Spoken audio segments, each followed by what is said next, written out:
Hey guys, Michael from Copper vs Glass. Today we're going to be looking at one of my favourite lock screens of all time, and it's called AcDisplay. Now it's been out for a while now, but it's just received a really big update that makes it really interesting and slightly different to some of the other lock screens that we've looked at here on Copper vs Glass.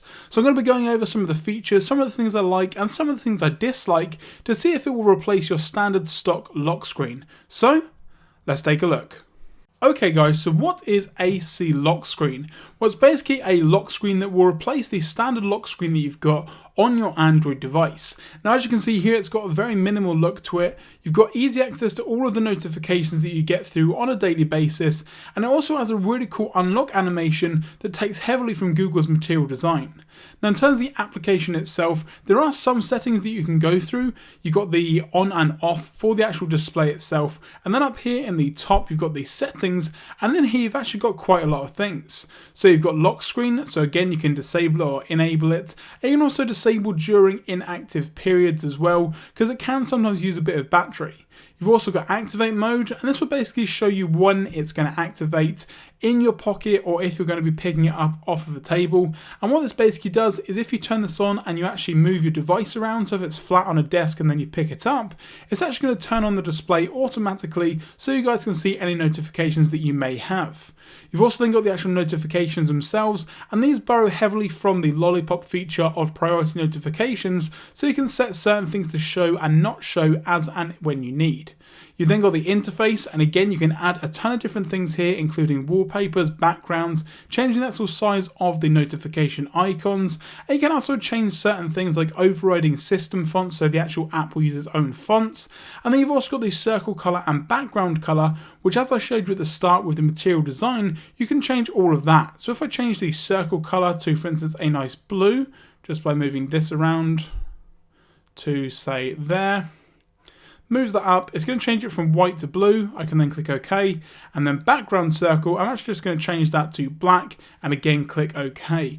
Then what happens is when you actually lock your device, you do need to leave it a couple of seconds for it to kick in, and then when you go to unlock your device, you can see here that it still sometimes takes a while, but when you've then got it on there, when I go to unlock it, you can see those new colours with the blue and the black, whereas at the start I had white and blue. So again, there is some customization to be had.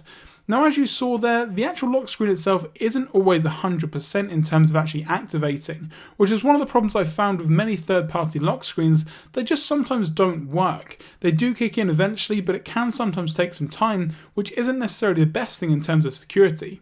In terms of the applications as well, you can see here what you want to blacklist. So if I don't want to see any Facebook Messenger or Instagram notifications, then I can always turn those off so you don't see them.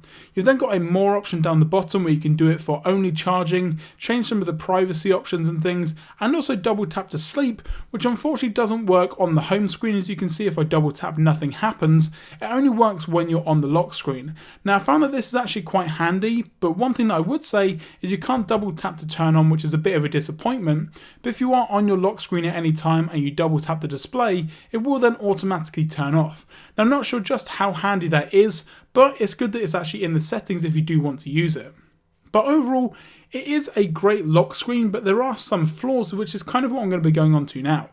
Now with the stock lock screen on Android Lollipop, you can swipe in from the left hand side to get access to the dialer, and from the right hand side to get access to the camera.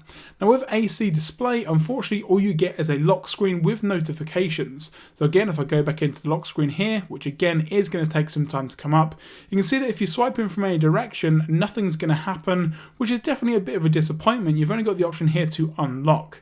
Now one thing that I really do like though is the actual notifications themselves. Now as you can see here, I've got two separate email accounts, one personal and one for Copper vs Glass. I've also got a photo that's been backed up and also a WhatsApp message from my family. Now what this allows you to do is pretty much the actions that you would had you got the normal notification. So I can delete the email straight from the lock screen, and I can also reply, which will take me into Gmail. And you can also do things like share your saved photos, as this one is here. And all you really need to do is just tap it and then it's going to open it straight up. So as you can see here, I've got an email from Flipboard. If I just tap on that, it's going to open me straight into my Gmail and then take me straight to the actual email itself for me to look at. So it's very quick and very easy to do. And again, it's just a bit of an easier way to do it in my opinion than having to double tap or to slide down to expand the notifications on the standard lock screen. Now, one thing that I haven't found though is actually a way to dismiss notifications. So you can see here I've got 3 notifications on here, and with Lollipop you can slide them out the way or clear all, whereas unfortunately you can't do that here. You can, as I say, go into it and action it. If you tap and hold, unfortunately nothing happens. You do get quite a cool animation, but it's not actually going to do anything specific, which again can be a bit of a disappointment, as you actually need to go into each notification to clear them all, although they are all still going to be up in your notification tray just at the top. And that's pretty much going to do it, guys. If you want to download this lock screen for yourself, I'll have full links in the description down below. Now, it's one of my favourite lock screens that I've ever used, and one that I can highly recommend. If you guys have got any great lock screens or launchers, or just in general any applications you want us to have a look at here at Copper vs Glass, be sure to leave them in the comment section down below.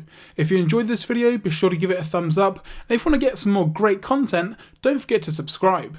I'm Michael from Copper vs Glass. Thanks very much for watching, and I will catch you guys in the next video.